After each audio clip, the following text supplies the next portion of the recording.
মেলা প্রাঙ্গণ এখন পুরোটাই ফাঁকা, তবে মেলায় কিছু নারী উদ্যোক্তা রয়েছেন। আমি এই মুহূর্তে আছি মাগুরা নোমানী ময়দান এলাকায়। এই নোমানী ময়দান এলাকায় আজকে মহান বিজয় দিবস উপলক্ষে যে মেলা অনুষ্ঠিত হচ্ছে, এটা সারা দেশের মতো মাগুরাতেও অনুষ্ঠিত হচ্ছে।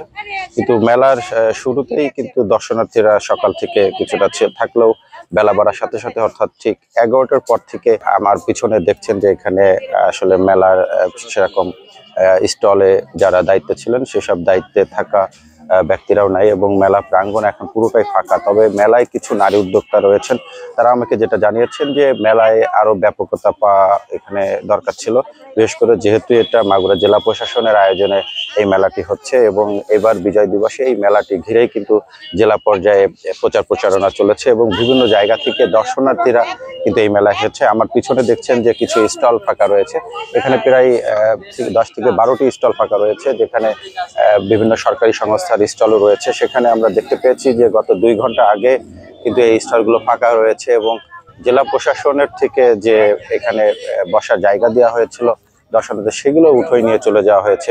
বিষয়টা সম্পর্কে আপত্তি জানিয়েছে যারা দর্শনার্থী রয়েছেন, বাইরে থেকে যারা এসেছেন, তারা বলেছেন যে মেলা হবে আসলে মেলার মতো, অর্থাৎ মেলায় যে সকল পণ্য থাকার কথা সে সকল পণ্য এখানে ঠিকই ছিল, কিন্তু আমরা দেখতে পেয়েছি বেলা 12টার পর থেকে মেলা প্রাঙ্গণে যারা এসেছেন তারা অনেকেই কিন্তু এখানে ক্ষোভ প্রকাশ করেছেন। তারা বলেছেন যেহেতু এটি জেলা প্রশাসনের আয়োজনে এই মেলা, সেহেতু এখানে সকল যারা অংশগ্রহণ করেছে মেলায় স্টল নিয়েছেন তাদের অন্তত থাকা উচিত ছিল। মেলায় যেহেতু আজকে অন্য কোনো আয়োজন নেই, একমাত্র বিজয় দিবসে মেলাটাই রাখা হয়েছে, তাই এসেছি। তো মেলায় মানুষ মানে মেলা মানেই তো আসলে অনেক মানুষ একসাথে মিলিত হওয়া, তো জনসমাগম একটু কম দেখছি, সেটা হলে আরো ভালো লাগতো, আর স্টলের সংখ্যা যদি একটু বেশি হতো ভালো লাগতো।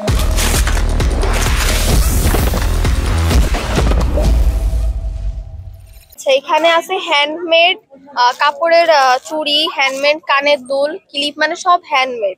এখানে ফুলের জুয়েলারি আছে, তারপরে পুঁথি জুয়েলারি আছে, মানে সব আমার মামু নিজে হাতে তৈরি করে। আপনার ল্যাবেট যেটা ছিল পুরনো, ওই ল্যাবেটের দোতলাটা আমরা ডিসি স্যার আমাদেরকে দিচ্ছেন, আমরা ওটা নেওয়ার জন্য বোধহয় চিন্তা ভাবনা আছে। আমরা 1 জানুয়ারিতে শুরু করতে চাইছিলাম, একটু সমস্যার কারণে আমরা একটু পিছিয়ে আছি। মেলা চলবে কিন্তু রাত 8টা পর্যন্ত এবং আমি যতদূর জানতে পেরেছি এখানে প্রায় 50টার বেশি কিন্তু স্টল রয়েছে।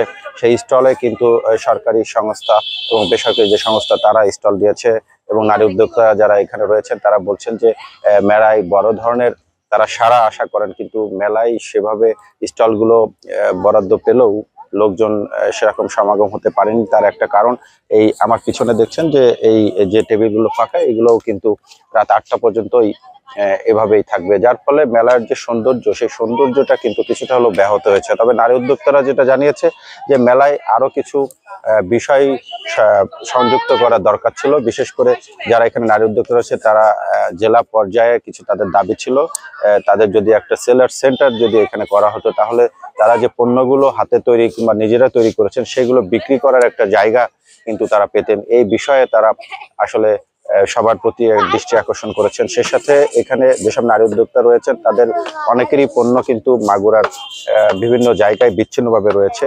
তাদের দাবি যে তাদের জন্য একটা বড় প্ল্যাটফর্ম হয় যেখান থেকে মানুষ সাধারণত এই নারী উদ্যোক্তাদের এই পণ্যগুলো কিনতে পারবে এবং যত ঘন ঘন মেলা হবে সেই মেলা হওয়ার ফলে তাদের কিন্তু এই সুবিধাটা হবে। তবে এই ধরনের মেলা, যে মেলায় আসলে লোক সমাগম কমে যায় কিংবা স্টল যারা নেয় তারা অনেকেই পরে বাড়িতে চলে যায়, এই ধরনের মেলা আয়োজন নিরুৎসাহিত করেছে দর্শনার্থীরা। এবারকের মেলাটা আসলে আমার কাছে এরকম জাঁকজমক মনে হয় নাই। এখন প্রায় 11টা, এখন বাজে 1টা, কিন্তু 11:30 কি 12টার মধ্যে স্টল অনেকগুলো ফাঁকা হয়ে গেছে। আমার মনে হয় যে এরকম স্টলগুলো যদি ফাঁকা না হয়ে এরকম অনেক স্টলে যেরকম লোকজন এরকম বসে আছে এরকম থাকলে মেলাটা মেলার মতো লাগতো। আর অনেকেই লোকজন এসেছে ফেরত চলে যাচ্ছে, আর স্টলগুলো ফাঁকার কারণে সবাই ফেরত চলে যাচ্ছে, না হলে হচ্ছে লোক জমায়েত বা মেলা মেলার মতো লাগতো। আমার এই মাশরুম চাষের উপরে 300 ট্রেনিং করাইছি নারীদের উপরে, এবং সেই নারীরা এখন আমি যাই পরিদর্শন করে দেখছি তারা আসলেই মাশরুম চাষ চালিয়ে যাচ্ছে। তারপরে আমার এই যে পুঁথির কাজ আছে, আসলে এই পুঁথির কাজগুলো করে এত সুন্দর একটা জিনিস, কিন্তু এই জিনিসটা আমাদের মাগুরাতে সেল হয় না, এটা কুমিল্লাতে সেল হয়। যেমন আমার হাতের যে জিনিসটা, এটার দাম হচ্ছে 2000 টাকা পড়বে, কিন্তু মাগুরাতে কেউ এটা নেয় না। আমরা একটা জিনিস তৈরি করছি, এখন আর কুমিল্লাতে সেল করেছি, এখন মাগুরাতে সেল না করতে পারে এটা রেখে আসি এই পরিদর্শন হিসাবে। মাগুরা থেকে ফয়সাল পারভেজ, ডিবিসি নিউজ।